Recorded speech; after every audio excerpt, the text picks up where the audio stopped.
रुपए खर्चा हो गया था, मार्केट में कहीं मुंह दिखाने के लायक नहीं थे, सुनार का पैसा बाकी, फर्नीचर वाले का पैसा बाकी, हर जगह सबका पैसा बाकी। मुझे ध्यान नहीं, पता नहीं हमने वो उस पंडित का, ब्राह्मण का जो बहन की शादी करा थी उसकी भी हमने पैसे दिए होंगे नहीं दिए, वो भी पता नहीं मेरे को। सब ऐसी स्थिति चल रही थी, बारिश होती थी, आधा पानी बाहर आधा पानी घर के अंदर। लोग इंतजार करते थे कि बारिश खत्म होगी तो हम काम कर निकलेंगे, और मेरे घर में इंतजार होता था कि बारिश खत्म होगी तो घर का पानी जो है हम बाहर निकालेंगे। मेरी बीवी थाली लेकर थाली से पानी निकाल के बाहर करते थे। उस गरीब भरी जिंदगी को मैं अच्छे से जानता हूँ, पहचानता हूँ। बहुत डर लगता था, कोई हमारा था नहीं, न रिश्तेदार था न दोस्त थे, कोई नहीं था, क्योंकि साथियों गरीब आदमी कोई दोस्त नहीं होता है। गरीब आदमी का दोस्त डायरेक्ट सेलिंग इंडस्ट्री के अंदर एक उसका अपलाइन होता है, दूसरा कोई नहीं होता है। ऐसी हालत में महागुरु जी पास गया, राजू सर बोल रहे थे कि मैं तो उम्मीद खो दिया था कि बैठ कॉल आएगी।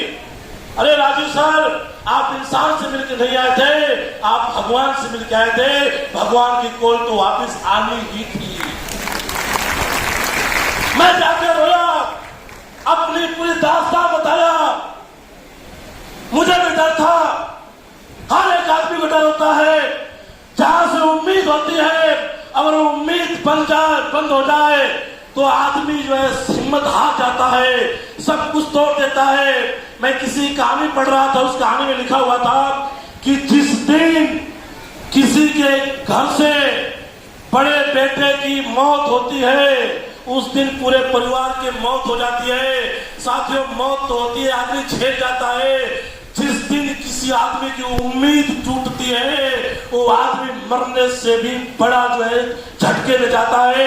महागुरु जी महिपाल सर जी के पास में गया, मैं अपनी पूरी बात बताया। डर मुझे भी लगा कि कहीं ऐसा ना हो कि मेरी दास्तान को सुन के मुझे इग्नोर कर दे, लेकिन पूरी दास्तान बताने के बाद महागुरु जी के चेहरों पर एक हंसी थी, एक खुशी थी, और मुस्कुराए, और मुस्कुरा के एक बात बोले, और कुछ है या बस? मैं बोला इतना है और आपको बस लग रहा है? पीठ ठोक के बोले बेटा काम करो, जिंदगी में जहां सब लोग साथ छोड़ देंगे, दुनिया के सारे रास्ते बंद हो जाएंगे, उस टाइम में आपको खड़ा मिलूंगा। ये साहस महागुरु जी ने दिया, और उस साहस से मैं काम करना शुरू कर दिया। फिर मैं नहीं देखा, ना आगे देखा ना पीछे देखा, कौन मना कर रहा है कौन नहीं कर रहा है। अरे मना करने वाले मना करते हैं, हाँ करने वाले हाँ करते हैं। यस सर नो, मेरे साथ में ऐसा होता चला गया, काम करता चला गया। महागुरु जी का साथ था, पीछे खड़े थे महागुरु जी, कोई डर नहीं, कोई चिंता नहीं। घर से फोन आता, क्या हो रहा है, कैसे हो रहा है? मैं चिंता मत करो, अच्छे व्यक्ति का साथ मिला है, अच्छे इंसान का साथ मिला है। इंसान में वो इंसान के रूप में भगवान है। साथ ही मैं क्या बताऊं आपको, रोना आता है कई बार। पहले दुख के आंसू थे, सुख के आंसू आते हैं। लॉकडाउन लगा था, लाखों रुपए महीने की मेरी इनकम थी, लाखों रुपए महीना मैं कमा रहा था, दिल्ली के अंदर था। लॉकडाउन में महागुरु जी को कम से कम 50 बार मेरे पास आई होगी। कोई दिक्कत तो नहीं है, कोई दिक्कत तो नहीं है, किसी को नहीं आई। एक महागुरु जी को आती थी, कोई दिक्कत तो नहीं है। मगर महागुरु जी आप इस लायक बना दिए हैं कि हम अब बहुतों की दिक्कत दूर कर सकते हैं। आपके होते हम कोई दिक्कत हो नहीं सकते। आज तो रिश्तेदार बोलते हैं कि बहुत प्यारे, गांव वाले बोलते हैं बहुत प्यारे। आज बहुत सारे लोग दोस्ती निभाना चाहते हैं, रिश्तेदारी निभाना चाहते हैं, लेकिन हुआ उस वक्त जब हालात खराब थे, तब कोई साथ नहीं था। उस समय ये कंपनी साथ थी, अप्लायंस साथ थे, प्रोडक्ट साथ में था, बताने के लिए कुछ था तो प्रोडक्ट बिताने के लिए कुछ था हमारे पास। तो समय था लोगों के बीच में जाना, साथियों लोगों के बीच में जाना शुरू किया, काम होना चालू हुआ। अकेला बिजनेस की शुरुआत किया था मैं, और आज मुझे गर्व महसूस होता है हिंदुस्तान नहीं बल्कि वर्ल्ड की नंबर 1 कंपनी में काम करके आज प्राउड फील होता है कि अकेला आया था। आज पूरे भारतवर्ष के अंदर आज 1.25 लाख से लोगों का नेटवर्क बन चुका है, 1.25 लाख की टीम हो चुकी है। पैसा नहीं था, पैसे के लिए तकलीफ हमेशा रहते थे। मेरे पिताजी फोन करते थे हर बार, बेटा 500 रुपया, बोलता हाँ पापा है मैं भेज रहा हूँ।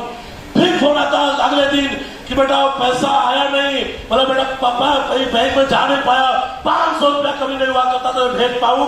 10 दिन का फोन आता, मैं 10 दिन हाँ करता। 11वें दिन पिताजी को भी समझ में आ जाता इस पास पैसा नहीं है, 11वें दिन का फोन आना बंद हो जाता और मैं काम पर लगा रहता। साथियों, मैं बताना चाहता हूं कि आज लाखों रुपए महीने की इनकम आ रही है, 14-15 लाख रुपए महीने की इनकम आ रही है, 3 करोड़ रुपए से ऊपर की इनकम आ चुकी है। जब इस बिजनेस में आया था, चलने के लिए मोटरसाइकिल नहीं हुआ करती थी, e rickshaw, rickshaw, tempo, bus stand पे जाके बस पकड़ना, ट्रेन में रहना, ऐसे ऐसे करके काम किया। मेरे घर में मोटरसाइकिल भी एडोलपे में काम करने के बाद में आई थी, काम लेने की हिम्मत नहीं हो रही थी और कार भी उस वक्त मैंने लेने का डिसीजन लिया जिस वक्त पानी पड़ता, पूरी पानी घर के अंदर जाता, ईंधन भीग जाता, अनाज भीग जाता, बिस्तर भीग जाता। कई रातें हम लोगों ने खड़े होकर काटी है, पूरे परिवार के लोगों ने खड़े रह के रात बिताए हैं। ऐसे समय में जब मैं बोला कि मैं कार लेके आ रहा हूं, मेरे पिताजी एक बार भी ये बात नहीं बोले कि कार क्यों लेके आ रहे हो, घर क्यों नहीं बनवा लेते हो। मेरे पिताजी का एक ही सेंटेंस था, एक ही बात बोले कि बेटा तुम मत बोलो कि मैं कार लेके आ रहा हूं, तुम्हारे सीनियर जो बोले तुम वही काम कर जाओ। ऐसे अच्छे माँ बाप मिले मेरे को, उनके लिए 14 तालियां होनी चाहिए। Thank you very much. साथ ही बहुत सारे लोग के माँ बाप रोक लेते हैं काम करने के लिए, अपने बच्चों की सफलता में बाधा बनते हैं, अपने बच्चे को काम नहीं करने देते हैं, पड़ोसियों को बहकावे में आ जाते हैं, रिश्तेदारों को बहकावे में आ जाते हैं। लेकिन साथियों, मैं एक बात कहना चाहता हूं कि मेरे माँ बाप इतने अच्छे हैं, उन्होंने आज तक किसी की बात नहीं मानी। वो एक ही बात बोलते हैं कि आपके जो गुरुजी, जो अप्लायंस इंजीनियर साहब बोले आप वही करना। उन्होंने ही हमें जिंदगी जी दी है, हमने ऐसी जिंदगी कल्पना नहीं किया है। साथियों, कार में लेके आया मैं, ऑडी कार। मेरे पूरे गांव में, मेरे पूरे खानदान में, मेरे पूरे रिश्तेदारियों की दूर तक वो गाड़ी किसी के पास नहीं है जिस गाड़ी में आज दिलीप चौबे इस बिजनेस में चलता है। देश विदेश बहुत सारी यात्राएं हुई, थाईलैंड, दुबई, मलेशिया, मालदीव, अगले महीने में स्विट्जरलैंड जा रहे हैं। बच्चे अच्छे स्कूल में पढ़ रहे हैं। मेरी तो मैंने पढ़ाई छोड़ दी थी पैसे के अभाव में, दोबारा एडोलपे में काम करने के बाद में उनकी पढ़ाई को मैं कंटिन्यू करवाया, भाई को की पढ़ाई को कंटिन्यू करवाया। पिताजी हमेशा चिंतित रहते थे, एक बात बोलते थे, लगता है कि इस जन्म में कोई छत पर चढ़ना नसीब नहीं होगा, होगा। और बार बार मैं परमपिता परमेश्वर से एक प्रार्थना करता था, हे परमपिता परमेश्वर, इनके जीते जी मुझे मौका देना घर मकान बनाने का। अगर ये दुनिया से चले गए और मैं घर मकान बना भी लिया तो अपने आप को मैं कहीं माफ नहीं कर पाऊंगा। जब जब इनकी बात याद आएगी तब ये मकान मुझे काटने के लिए दौड़ेगा। साथियों, आज गर्व महसूस होता है कि आज पिताजी सही सलामत है और आज अपने उस मकान पे, छत पे कुर्सी लगा के जब आज बात पढ़ते हैं तो मुझे लगता है कि मैंने यहाँ कोई काम किया है। कभी 4वीं-5वीं क्लास के अंदर पढ़ा था मैं कि जिंदगी जीने के रोटी, कपड़ा, मकान होना चाहिए। आज एसबीएस की वजह से, अप्लाई की वजह से और आप जैसे साथियों की वजह से आज रोटी, कपड़ा, मकान, तीनों चीजें भरपूर मात्रा में पहुंच चुकी हैं। आपको भी चाहिए? किनको किनको चाहिए? सबको चाहिए? पक्का चाहिए? ईमानदारी से चाहिए? दिल से चाहिए? एक काम करना पड़ेगा, करने को तैयार है? आज मैं अगर यहां तक पहुंचा हूं तो मेरी सफलता का सबसे बड़ा राज है फ्राइडे की ट्रेनिंग, संडे का सेमिनार। और जानना चाहते हैं, आज मेरे अलावा मेरे पूरे परिवार में, मेरे पूरे खानदान में और पूरी दुनिया में पता है सबको ये बात कि ये दिलीप चौबे अगर किसी का है तो महागुरु जी महिपाल सर जी का और किसी का ही नहीं है। जिस माँ बाप ने मुझे जन्म दिए हैं, एक बार मैं उनकी बात को काट सकता हूं, लेकिन मेरी गर्दन कट जाए, मैं दुनिया से चला जाऊं, लेकिन महागुरु जी की बात पत्थर की लकीर है, उनकी बात नहीं कर सकती है। ऐसे ही सबको अपने जीवन में एक मेंटर, एक गुरु, एक अपने अपलाइन को चुनना पड़ेगा, जो आपको सोते जागते उठते बैठते हर समय आपको लेके जाएगा। और आज एक अपलाइन है जो आपको कामयाबी दिला सकता है। एक अपलाइन पकड़ लीजिए, आपका जीवन सार्थक हो जाएगा।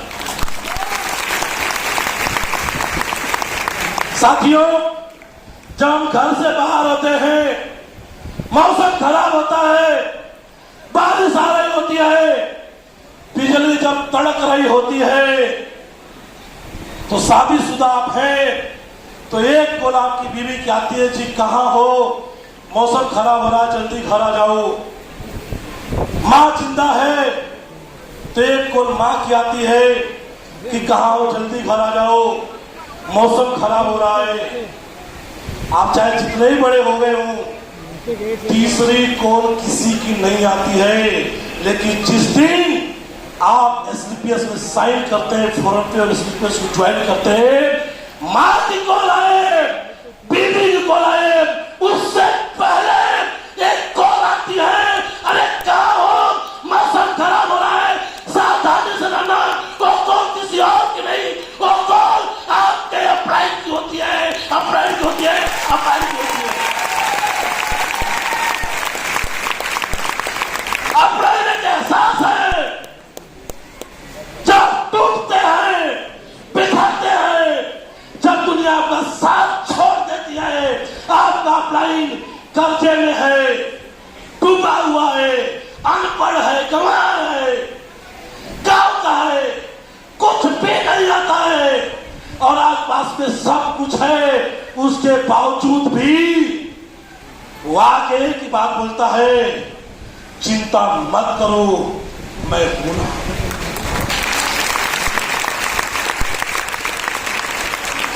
क्या ऐसे अपलाइन का साथ देने का तैयार है? यस और नो? अपलाइन दुनिया को कन्विंस करता है आपके लिए, पूरी दुनिया से लड़ता है आपके लिए, रातों की नींद त्यागता है आपके लिए। आज मुझे पता है अपलाइन की वैल्यू। आज मैं महीने में 30 दिन में से अगर मैं 25 दिन बाहर रहता हूं तो मेरे अपलाइन, मेरे गुरु हमारे खातिर 30 दिन में 60 दिन बाहर रहते हैं। आप बोलोगे 30 दिन में 60 दिन कैसे? साथियों, पुण्य जन्म के अच्छे संस्कार कर रहे होंगे मेरे हम सबके, कि दुनिया के डायरेक्शन इंडस्ट्री के अंदर ऐसे अपलाइन महागुरु जी मेघपाल सर जी मिले हैं, जो दिन में भी काम करते हैं, रात में भी काम करते हैं। 30 दिन और 30 रात मिला के एक महीने के अंदर 60 होते हैं, 60 के 60 लगातार काम कर रहे हैं। तो अपलाइन का साथ पकड़ने के तैयार है? यस और नो? तो आज मेरी कहानी यहीं तक है। बोलने का मन बहुत है, लेकिन महागुरु जी है सामने बैठे हैं। बस एक बात बताऊंगा, कंपनी की ट्रेनिंग, सिस्टम, प्रोडक्ट सबका इस्तेमाल बढ़िया से करना और अपलाइन का चंगुल कभी छोड़ना नहीं, अपलाइन को पकड़ के रखना।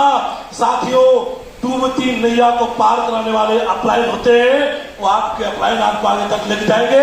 आज मैं जो कुछ भी हूं और जो कुछ बनूंगा अपने अपलाइन की वजह से बनूंगा। साथियों, बहुत बहुत धन्यवाद। Thank you very much.